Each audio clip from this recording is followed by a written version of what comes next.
بعض روایات کی روشنی میں سورہ مبارکہ واقعہ کی اہمیت بروایت امام محمد باقر علیہ السلام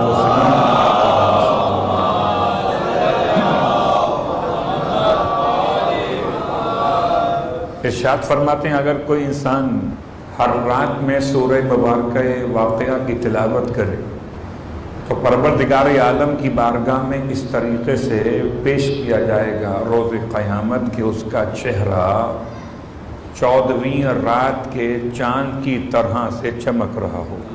سورہ واقعہ رات میں پڑھیے، رزق کا حوالہ آپ سن چکے، سورہ واقعہ رات میں پڑھیے اور اپنے چہرے کو چاند میں تبدیل کر دیجیے، اور اس دن چاند ہوگا آپ کا چہرہ جبکہ خدا کا چاند بھی نہ ہوگا، نہ سورج ہوگا، نہ آسمان ہوگا، نہ زمین ہوگی، بس سابقون بھی ہوں گے، اصحاب یمین بھی ہوں گے اور اصحاب شمال بھی ہوں گے۔ اللہ پڑھے محمد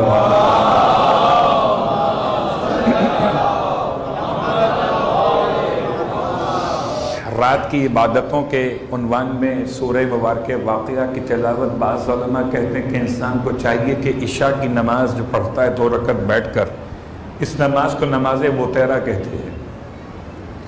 اتفاق سے 2 نمازیں رات میں پڑھی جاتی ہیں، ایک کا نام نماز وتر ہے اور ایک کا نام نماز وتیرہ ہے۔ وتر کہتے ہیں نماز شب کی 11 رکعات کی آخری 1 رکعت نماز کو۔ وتر کا ترجمہ وہی ہے جو آپ زیارت وارثہ میں تلاوت کرتے ہیں، زیارت عاشورہ میں تلاوت کرتے ہیں۔ الوتر الموتور، تنہا ترین، وتر کہتے ہیں اکیلے کو۔ وتر اس کی ضد ہے شفع، شفع کہتے جفت کو، پیئرز کو، 2 ہو جائیں تو شفع ہو جاتے ہیں، 1 رہے تو وتر کہلاتا ہے۔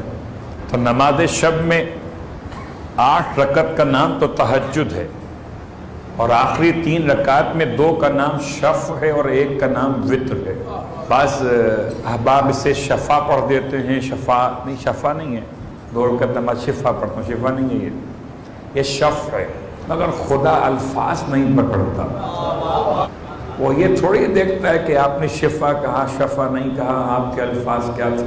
میں نے کل کی بات سے آج کی بات کو جوڑ دیا، نیت میں خدا الفاظ نہیں دیکھتا، آپ کا ارادہ دیکھتا۔ تو نماز شفع کا مطلب 2 رکعت، نماز وتر کا مطلب 1 رکعت، اور جو ایک ایسی نماز ہو جو بیٹھ کے پڑھی جائے، چونکہ اصول یہ ہے کہ عام حالات میں اختیاری کیفیت میں اگر کوئی مستحب نماز کھڑے ہونے کے بجائے بیٹھ کے پڑھی جائے تو نماز ڈبل ہو جاتی ہے، یعنی 1 رکعت کے بجائے وہ 2 رکعت ہو جائے گی۔ کھڑے ہو کے پڑھیں گے تو 1 رکعت ہوگی، بیٹھ کے پڑھیں گے 2 رکعت ہو جائے گی، یہ بات یاد رکھیے گا۔ تو ایسی نماز جو رات میں عشاء کی نماز کے بعد پڑھی جاتی ہے تو یہ 1 رکعت نماز، اس کو کھڑے ہو کر پڑھیں تو 1 رکعت ہی کہی جائے گی، اور اگر بیٹھ کے پڑھیں تو یہ 2 رکعت ہو جائے گی۔ 2 رکعت میں رکعت اول میں الحمد کے بعد پڑھیں سورہ انا انزلنا، اور رکعت دوم میں پڑھیں الحمد کے بعد 1 مرتبہ سورہ واقعہ۔ بیٹھے ہوئے بھی ہیں، کوئی پریشانی بھی نہیں ہے، ہم خرما ہم ثواب ہے کہ رات کا وقت ہے، عشاء کی نافلہ ہے اور سورہ واقعہ کی تلاوت کا ثواب ہے، اور سورہ واقعہ کو ملائیں سورہ انا انزلنا سے تو 100 آیات سے زیادہ کی تلاوت کا ثواب تو حاصل ہو گیا۔ امام کے ایک اور فرمان پہ عمل ہو گیا کہ جو رات کو سونے سے پہلے 100 آیتیں پڑھ لے خدا اسے غافلین میں نہیں لکھتا۔ تو 1 تیر سے کئی شکار ہو گئے۔ صلوات پڑھے